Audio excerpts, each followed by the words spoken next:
कर्नाटकातील बेळगाव जिल्ह्यातील ऐतिहासिक नगरी कागवाड. हे गाव अनेकांना साधे वाटेल, पण या गावाच्या हृदयात दडलेला आहे एक अद्भुत वारसा. श्री ब्रह्मनाथ अर्थात कग्गुडराय मंदिर. हे केवळ एक दिगंबर जैन मंदिर नाही, तर इतिहास, वास्तुकला, सामाजिक एकात्मता आणि आध्यात्मिकतेचा हजारो वर्षांचा प्रवास आहे. आणि सर्वात आश्चर्याची गोष्ट म्हणजे या मंदिराखाली आहेत भूमिगत तळघरे, जिथे प्राचीन तीर्थंकरांच्या मूर्ती आजही सुरक्षित जतन करण्यात आल्या आहेत. चला तर मग मी सूरज आपणाला या कागवाडच्या अद्भुत वारशाबद्दल माहिती देतो. आजचे कागवाड हे गाव पूर्वी कग्गुड या नावाने ओळखले जात होते.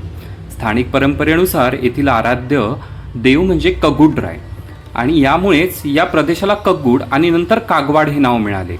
महाराष्ट्र आणि कर्नाटक यांच्या सीमेवर असलेल्या या प्रदेशाने अनेक राजवंश, संस्कृती आणि परंपरा पाहिल्या आहेत. जैन धर्माचा प्रभाव या भागात प्राचीन काळापासून असल्याचे पुरावे आढळतात. पहिल्याच नजरेत एक गोष्ट लक्षात येते, हे मंदिर पारंपरिक जैन मंदिरांसारखे दिसत नाही. सामान्यतः जैन मंदिरांमध्ये भव्य शिखरे, कलात्मक कोरीवकाम आणि उंच गोपुर असतात, परंतु कागवाडचे हे मंदिर अत्यंत साध्या स्वरूपात बांधलेले आहे. स्थानिक कथांनुसार मध्ययुगीन काळात मंदिरांचे संरक्षण व्हावे म्हणून त्यांची बाह्य रचना साधी ठेवण्यात आली. बाहेरून पाहिल्यावर हे मंदिर अनेकांना एखाद्या छोट्या किल्ल्यासारखे वाटते. याच वैशिष्ट्यामुळे हे मंदिर भारतातील सर्वात वेगळ्या जैन मंदिरांपैकी एक मानले जाते. आता आपण भूमिगत तळघरांचे रहस्य सुद्धा बघणार आहोत. मित्रांनो, भूमिगत तळघराच्या रहस्याकडे वळण्या अगोदर मंदिराच्या आतमध्ये एंट्री केली की भूतलावर आपल्याला विविध तीर्थंकरांच्या धातूच्या मूर्ती, तसेच यक्ष यक्षिणी यांच्या मूर्ती आणि ब्रह्मदेव यांचे दर्शन होते. मी या ठिकाणी सर्वप्रथम यांचे दर्शन घेतले.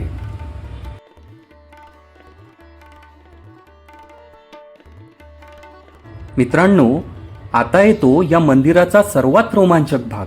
या मंदिरामध्ये आहेत भूमिगत तळघरे.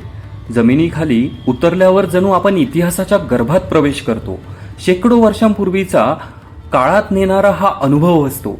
अंधुक प्रकाश, दगडी भिंती आणि शांत वातावरण. येथे प्रत्येक पाऊल इतिहासाशी संवाद साधत असल्याची जाणीव होते. तर आता जे जमिनीच्या खाली जे 2 मजले खाली आता आपण इथून चालू आहे, हा छोटासा मार्ग आहे. इथे तुम्ही खाली बघू शकता. या छोटासा मार्गातून असं खाली बसत नंतर थोडं घसरत घसरत जाऊन मग आपल्याला पहिल्या मजल्यावर जावं लागतं, आणि त्याच्यानंतर खाली दुसरा मजला आहे. आता आपण सगळ्यात पहिले पहिल्या मजल्यावरतून खाली जाऊ. तिथे भगवान पार्श्वनाथांची मूर्ती आहे, त्याचं दर्शन घेऊया, आणि नंतर सगळ्यात खाली भगवान शांतीनाथांची मूर्ती आहे, तिकडे जाऊया. चला. या समोर दिसणाऱ्या छोट्याशा भुयार मार्गातून आपल्याला खाली भुयारात उतरता येते. हा मार्ग अगदीच निमुळता आहे. येथून खाली उतरल्यानंतर आपण पहिल्या तळघरात जातो. पहिल्या तळघरामध्ये अत्यंत प्राचीन आणि मनोज्ञ अशी भगवान पार्श्वनाथांची आपल्याला मूर्ती दिसते. पहिल्या तळघरात विराजमान आहेत भगवान पार्श्वनाथ. कायोत्सर्ग मुद्रेतील ही मूर्ती तप, त्याग आणि आत्मसंयमाचे प्रतीक मानली जाते. जैन तत्वज्ञानातील वैराग्य आणि आत्मकल्याणाचा संदेश ही मूर्ती देते. शतकानुशतके भाविक या मूर्तीसमोर नतमस्तक होत आले आहेत. आजही जेव्हा मी या पहिल्या भुयारात प्रवेश केला, तेव्हा प्रवेश केल्यावर एक विलक्षण शांतता अनुभवायला मिळाली.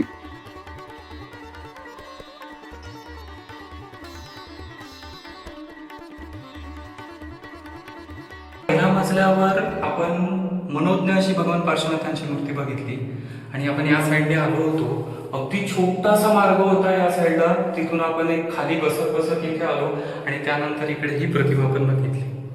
आता या खाली आणखी एक मजला आपल्याला जायचा आहे, आणि त्या ठिकाणी अत्यंत प्राचीन अशी भगवान शांतीनाथांची एक पद्मासनातली मूर्ती आहे, आणि खूप सुंदर आहे ती मूर्ती. आता आपण बघूया. इथून आपल्याला आता खाली जायचं आहे. चला, आता इथून मी तुम्हाला खाली नेतो. एकदम छोटासा मार्ग आहे, एकच व्यक्ती जाईल किंवा वर येऊ शकेल इतकाच तो मार्ग आहे. एक मजला खाली मी जमिनीच्या आहे सध्या. आता अजून आणखी एक मजला खाली जाणार आहे. अक्षरशः इथे घाम यायला लागलाय मला पूर्ण. चला, आता जास्त न बोलता आपण सगळ्यात पहिले खाली जाऊया, आणि मी तुम्हाला मूर्ती दाखवतो. मित्रांनो, खरं सांगायचं तर दुसऱ्या तळघरात येईपर्यंत मला कल्पनाही नव्हती की इतक्या साध्या दिसणाऱ्या मंदिराच्या आत असा अद्भुत खजिना दडलेला असेल. भूतलावर श्रद्धा दिसते, पहिल्या तळघरात इतिहास जाणवतो, पण या दुसऱ्या तळघरात आल्यावर अध्यात्माचा प्रत्यक्ष अनुभव येतो. भगवान शांतीनाथांच्या या दिव्य प्रतिमेसमोर उभे राहिल्यावर काळ जणू थांबून जातो. माझ्याजवळ खरोखर शब्द नव्हते जेव्हा या मूर्तीचे मी पहिल्यांदा दर्शन घेतले. खरोखर धन्य धन्य झाल्यासारखे वाटले.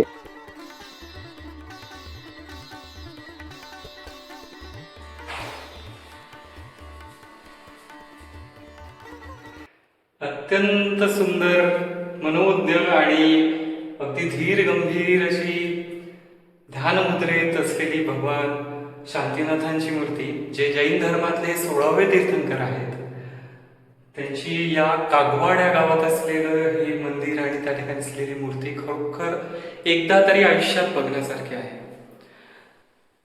जे ग्राउंड आहे, म्हणजे जो आपला जमीन आहे, तिथून सुद्धा 2 मजले खाली आहे मी. आणि असे मंदिरं कदाचित संरक्षणासाठी बांधले गेलेले असावेत. आधीच्या काळी जे आक्रमण व्हायचे, मूर्त्या तोडल्या जायच्या, मंदिरं तोडले जायचे, ते वाचवण्यासाठी आणि आपली श्रद्धा कायम ठेवण्यासाठी अशा मंदिरांचे निर्माण केल्याचं कळते. मित्रांनो, कशी त्यावेळेला ही कल्पना आली असेल, हे मंदिर एवढे उभे राहिले असेल, ही इतकी सुंदर प्रतिमा या ठिकाणी स्थापन केली असेल, तुम्ही विचार करू शकता. अक्षरशः मी इथे फक्त 5 मिनिट झाले असेल आहे. तुम्ही मला बघितलं तर पूर्ण घाम आलाय मला, सगळा अक्षरशः ओला झालोय मी. त्या काळात याचं निर्माण करणे आणि या ठिकाणी दर्शनाला येणे खरोखर कमाल आहे. इकडे सुद्धा हा एक रूम आपल्याला दिसतो. तुम्ही जर इकडे आलात तर या ठिकाणी वर जे आपण एक व्हेंटिलेशन बघितलं होतं, ते व्हेंटिलेशन हेच आहे. इथे ते दिसून येतं आपल्याला.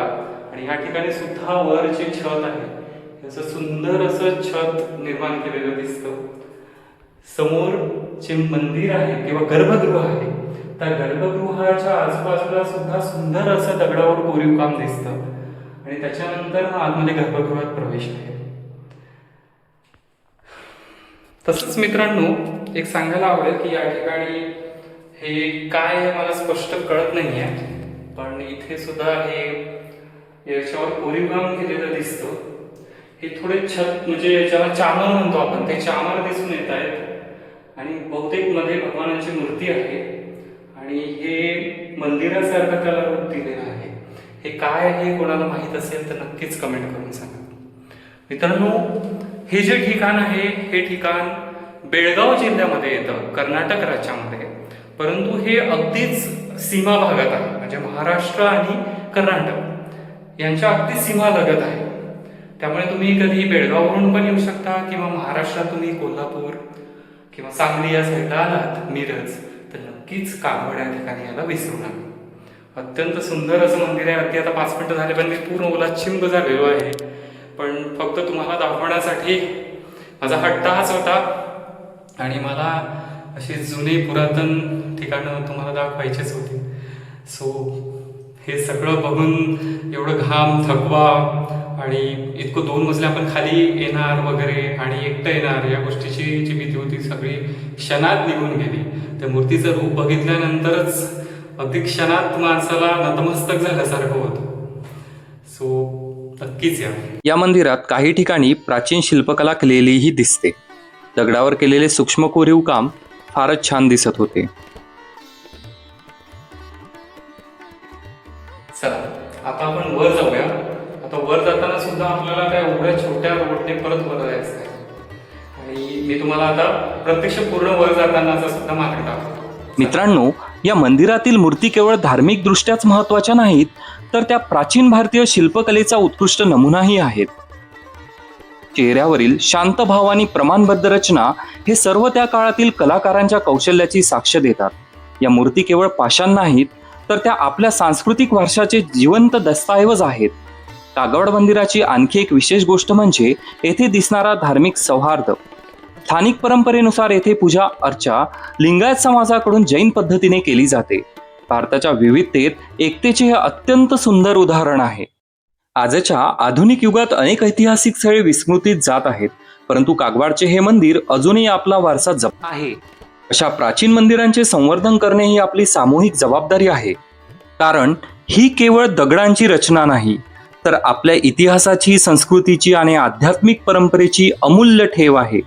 मित्रांनो, कागवाडचे हे दिगंबर जैन मंदिर हे फक्त एक मंदिर नसून ते इतिहास आहे, ते वास्तुकला आहे, धार्मिक सौहार्द आहे आणि सर्वात महत्त्वाचे म्हणजे जमिनीखाली जपलेला भारताच्या प्राचीन वारशाचा एक अनमोल खजिना आहे. जर तुम्हालाही अशा ऐतिहासिक आणि दुर्लक्षित वारशांची माहिती आवडत असेल तर व्हिडिओला नक्कीच लाईक करा, शेअर करा आणि चॅनलला सबस्क्राईब करायला विसरू नका. मी आपला मित्र सूरज परत आपल्या मराठी यूट्यूब चॅनल ज्याचे नाव आहे अनोखा देश वर असेच आपल्यासाठी नवीन नवीन व्हिडिओ परत घेऊन येईल. तोपर्यंत सर्वांना धन्यवाद.